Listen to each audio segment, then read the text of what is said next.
Perkara hukum terkait Nikita Mirjani terus bergulir ya. Kemarin adalah merupakan sidang yang kedua terkait eksepsi ya, yang dibacakan oleh kuasa hukumnya Nikita Mirjani ya. Banyak pihak-pihak yang bertanya ya terkait apakah eksepsi itu nanti bakal dikabulkan ya atau ditolak. Ya sebenarnya terkait masalah itu ranahnya pengadilan ya. Jadi kita tentunya tidak boleh berkesimpulan atau memperkirakan itu akan dikabulkan atau tidak ya. Ya nanti kita tunggu saja.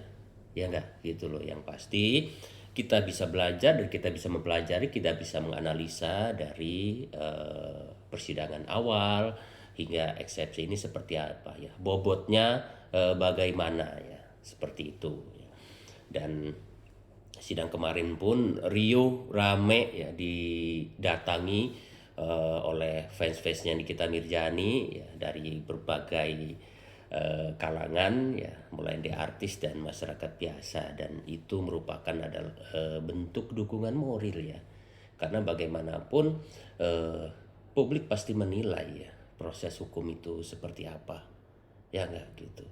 Jadi ya kita sebagai masyarakat atau sebagai eh, warga negara Indonesia ya berhak untuk melakukan itu ya, mensupport ataupun melakukan hal-hal yang sifatnya terkait penegakan hukum. Dan apa yang dibacakan oleh kuasa hukum Nikita Mirjani, kalau analisa saya ya eksepsinya ya cukup berbobot ya seperti itu. Dan bahkan dari Nikita Mirjani sendiri mengatakan ada permintaan untuk menutup BPOM ya. Ya memang itu sebuah ungkapan perasaan Nikita Mirjani ya, bagaimana menilai peran serta ya BPOM selama ini ya. Ya memang seharusnya terkait skincare yang marak di masyarakat itu ditindaklanjuti dan apa namanya dibuat aturan-aturan yang memang mempersempit ruang gerak mereka ya, karena bagaimanapun produk-produk yang tidak sesuai dan dapat membahayakan masyarakat itu tidak boleh beredar ya. Terkait kasus Nikita Mirjani ini kan berawal dari skincare ya. Ya, Nikita Mirjani membeli produk dan ternyata diduga produk itu mengandung apa gitu ya, yang akan membahayakan apabila digunakan. Nah, pada saat itulah ya si pemilik produk ini melakukan langkah-langkah karena panik seperti itu gitu loh. Nah, timbul Nikita Mirjani eh, ya ditawari lah ya seperti itu. Jadi semacam ditawari imbal balik atau apalah gitu ya. Kalau menurut saya bisa aja itu sebetulnya ganti rugi ya, karena bagaimanapun eh, kok seperti itu sampai melakukan hal-hal yang memberikan uang sebesar itu gitu loh. Kalau tidak karena sebuah ketakutan ya, dan Nikita Mirjani sendiri merasa dirinya dijebak tuh kan.